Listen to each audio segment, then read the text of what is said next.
Okay, paalis ako ng shop. Gabi na. Ang oras ay 8:22. Okay. Ang battery percent ko ay 59%. Ang laman ng battery. So titignan natin mamaya pagdating ko sa bahay kung ilang percent na lang ang matitira. Pero dadaan muna ako ng Shopwise para makabili ng pagkain. Galing ako dito sa Shopwise. Ayan. Pauwi na pala.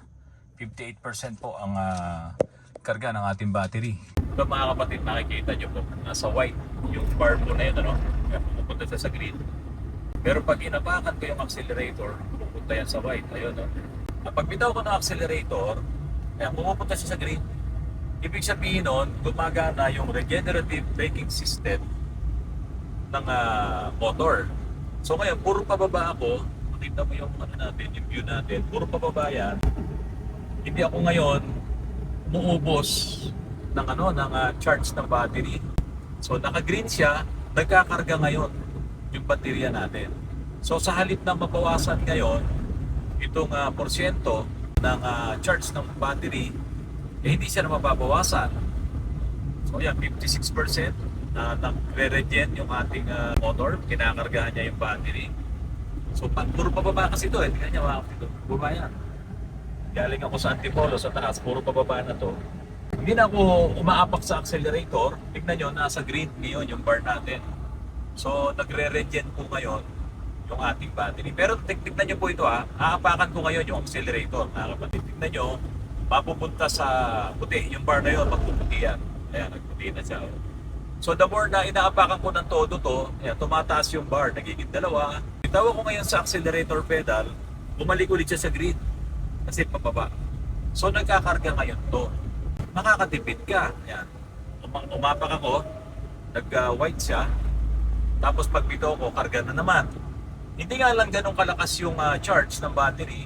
Pero at least kumakarga siya. Hindi ka umuubos ng karga. So yan. Pababa kasi ito yung zigzag dito sa Antipolo. No? Baba na to ng tikling. Inauna ko lang yung truck. Baka kasi maipit tayo. Okay? So yan, tignan nyo, naka-green po yan. Magana yung regenerative braking system. Tapos nasa 56% tayo. Kanina pa yan. 57, tapos yan, 56%. Nakailaw ako, naka-aircon ako. Pero kung araw, kung gagawin to, naku, talagang magkakarga ng marami yung ating battery dahil hindi ako gumagamit ng ilaw, ng headlight. Nagkataon yung headlight nito, halogen, hindi ko pa napapalitan. Kapag ito pinalitan ko ng LED, mas matipid yun. Nakapakan ko ngayon yung accelerator. Ayan, nagputi na siya kasi overtake ko ngayon itong malaking truck. Overtake tayo. Tapos bitaw ako ng accelerator. Ayan, regen po ulit yan. Kakarga po ulit yung ating battery. So yun ang kagandahan sa electric vehicle. Sa mga standard na na mga internal combustion engine, walang ganito na pagkakataon na hindi ka mag-aaksaya ng gasolina. Doon talaga habang umaandar ang engine mo, pababa ka man, ay talagang kakain ng gasolina yung ating makina. Pero dahil sa mayroong ang regenerative braking system, yung ating electric motor, kapag ka inapakan mo ang accelerator, motor siya. No, nagbibigay siya ng power doon sa ating mga gulong. Pero kapag ka naman binitawan mo ang accelerator, nagiging generator naman siya. Kasi pinapaikot siya ng gulong, umiikot yung rotor at yung stator naman nagbibigay ngayon ng kuryente para kargahan yung ating baterya. So pababa naman to. So ayan, hindi naman kailangan maging mabilis, no? Tiyaga-tiyaga na lang yung nasa likod kung gusto niya overtake kasi nagtitipid tayo ng battery.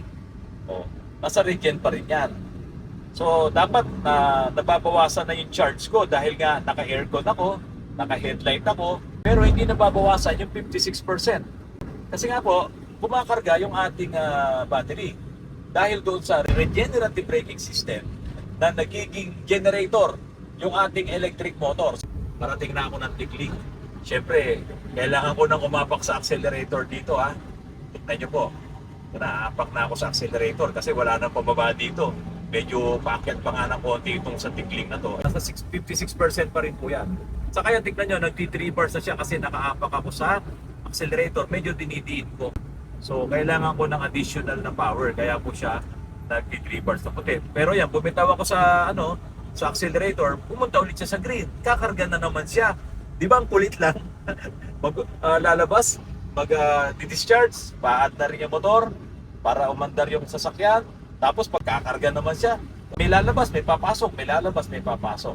56% pa rin po tayo. Kapag ka nasanay kayo sa electric vehicle, kapag ka bumabiyahe kayo sa malalayong lugar na nasa highway kayo, pwede nyo gawin to. Dahil tulad dyan sa NLEX, meron dyan medyo paakyat, meron din namang medyo pababa. At yung medyo pababa na yun, mahaba yun, kaya hindi mo na kailangan na umapak pa sa accelerator. Gamitin mo yung option, yung pagkakataon na magre-regen ka, magkakarga yung iyong baterya. Tulad ng mga nakakasabay ko na yan, nag-uubos yan ng gasolina. O, magkano ang gasolina ngayon? Ito, tignan natin yung sa Petron. 91 ang extra, 93 yung XCS at 119 yung diesel nila. Grabe, no? Ang taas talaga. Nandito na ako sa gate ng Palmera Heights. Dito kami umuwi. Ngayon mga kapatid, nasa 55% na po yung karga natin. So ito, mataas to mga kapatid ha. Tignan nyo po yung yung ating metro dito. So ayan, pumupula po siya. Kasi nga po, ginagamitan ko ng todong power. Ayan, nakadiin ako sa accelerator. Paakyat po dito sa Palmera, mataas po yan. Nakatodo ako, kayang-kaya. Nakita nyo, mabilis po tayo. Okay mga kapatid, 54% ang natira. So ilang porsyento lang ating naubos doon sa ating karga. So yun yung pauwi ng Antipolo. Mga kapatid, magandang umaga po sa inyong lahat. Kagabi po, inuwi ko po itong Moretti at halos 5% lamang po nung karga ng baterya ang nagamit ko. Pero ngayon naman pong umaga, ang gagawin ko naman po ay gagamitin ko mula po dito sa Cainta, dito po sa Valley Golf, sa Palmera Heights, itong Moretti, paakyat po diyan sa shop. Iba po kasi ang konsumo kapag po palaging paakyat, no? Dahil nga po bundok, syempre, gagalitin mo yung motor natin, mas maraming mauubos na charge doon sa ating battery. Titignan po natin kung ilan ang magagamit kong porsyento ng karga ng baterya habang ako po ay paakyat naman dito sa Antipolo. Para malaman nyo na po ang magiging konsumo natin sa isang gamit, no? Pababa ng Antipolo at paakyat ng Antipolo, malaman natin ang nagiging gastos po natin. Kasi po, dito sa kotse ko po na to, itong Camry na yan, sa araw-araw po ako yung muubos dyan ng 500 piso. No, yung back and forth ko po dito sa bahay. Papunta sa shop, sa Antipolo, pabalik po dito sa Palmera Heights. So yung 500 piso po na yon, tumaas pa po ngayon yun dahil nga po lumaki rin. Tumaas din ang presyo ng gasolina. So dito po sa electric vehicle, lumalabas lamang po na ang 1 kilometro ay piso lang ang magagastos natin kapag iyan ay nandoon ka sa highway driving.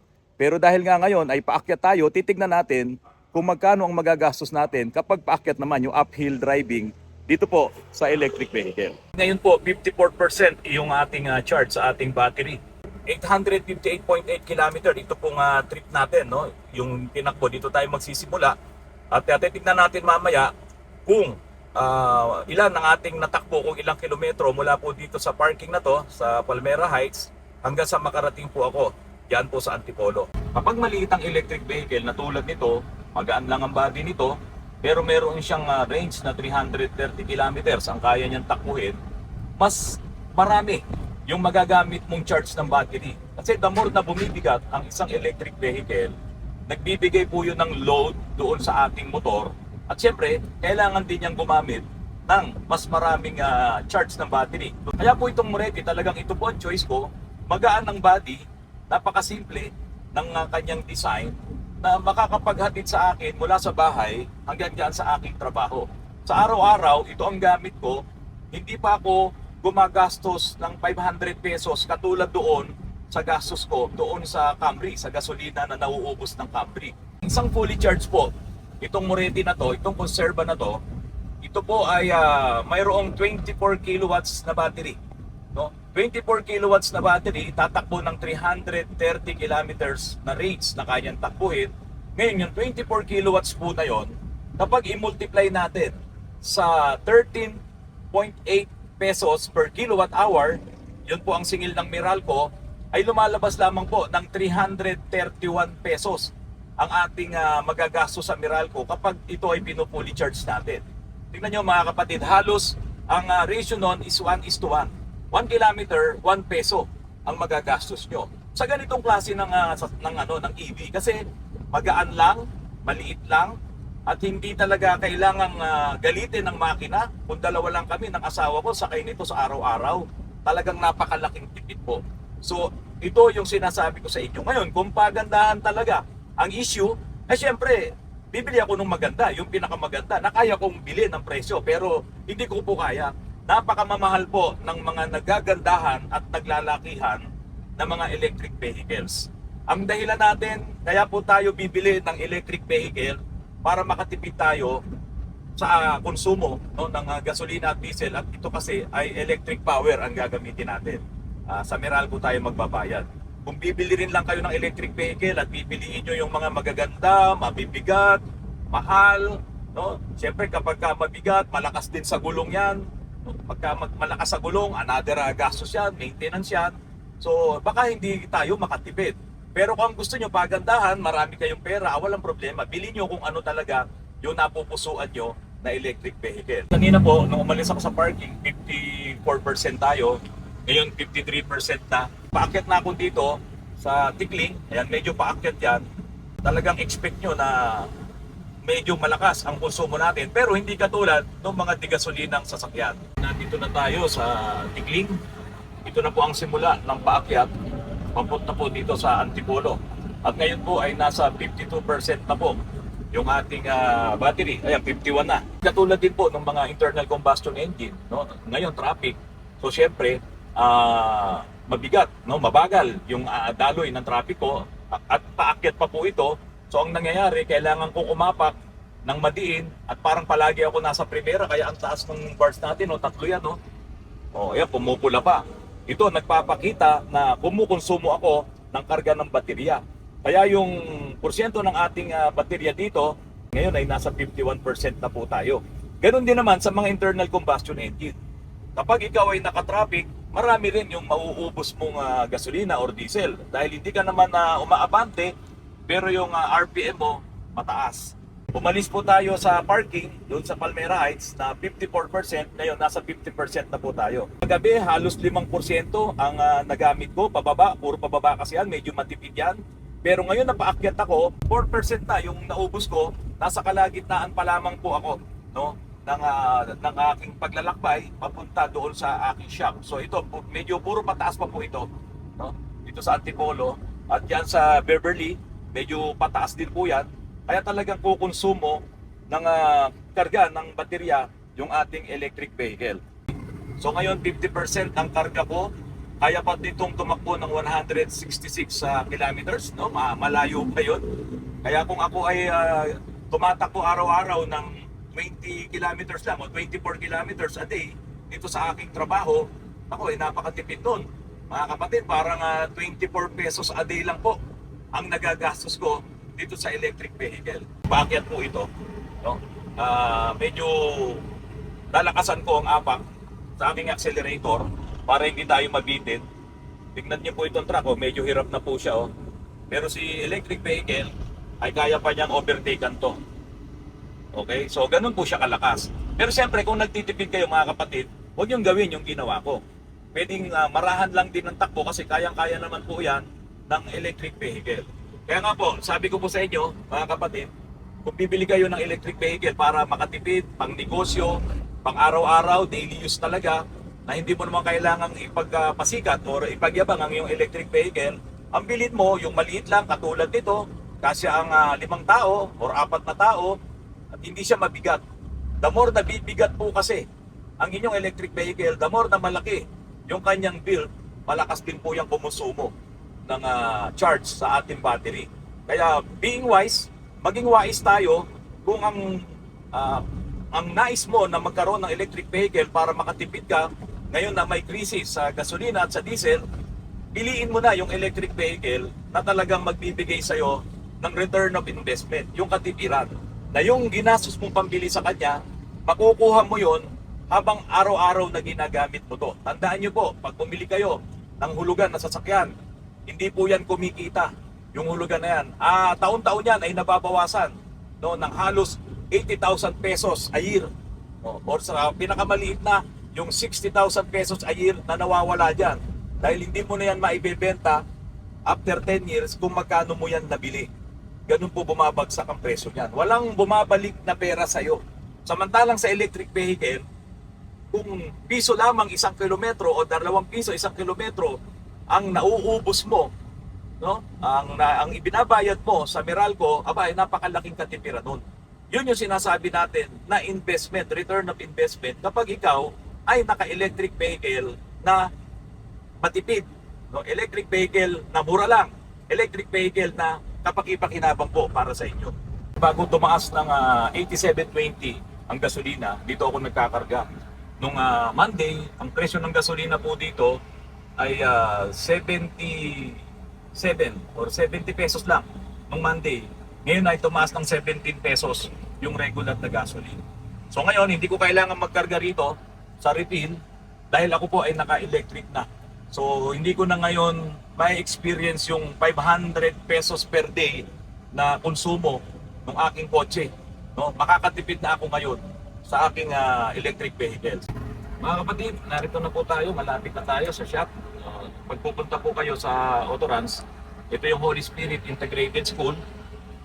Yan ang palatandaan, kakaliwa na po kayo dito sa kanto na to, St. Anthony. Tapos yung kakaliwaan nyo ulit, ayan na po yung Ascension Road. At makakarating na po kayo yan po sa shop. So ngayon po ay nasa 46% po yung karga po ng ating battery, mga kapatid. So lumalabas po ay 8% lang ang nagamit ko mula po doon sa pinanggalingan natin sa Palmera Heights hanggang sa makarating po ako dito sa shop. 46% po yan, no? Paakyat. Kagabi po 5% lang ang nagamit ko. So ngayon lumalabas 8% lang po tayo. Ngayon po, kung bumagsak na siya ng 45% yung karga ng baterya. Kanina po, nung umalis ako sa parking po dyan sa Palmera Heights, nasa 54%. So ngayon ay 45%. So ibig sabihin, 9% po yung naubos natin. At yung starting po natin kanina doon sa ating trip ay 858.8. Ngayon po ay 869.5. Nasa 10.7 kilometers po yung natakbo natin. Kagabi ay 5% ang naubos ko. So 9 plus 5, 14% daily. Ang nagamit ko po ay 9% lang doon sa karga ng baterya. Kaya po kung 331 pesos per fully charged po yung baterya po nito, i-multiply mo po yung 9% na nagamit ko, ganun lamang po ang babayaran ko doon sa one way ko na paakyat dito sa Antipolo. Yung kagabi naman po, pababa ko ay 5% lamang din po ang nagamit ko doon sa charge ng baterya. I-multiply nyo po ngayon yon, yung 5% na yon doon sa 331 pesos per fully charge po ng baterya po nitong si Moretti at ganun lamang po ang nagagastos ko. Ganun po kalaki ang natitipid natin sa isang electric vehicle.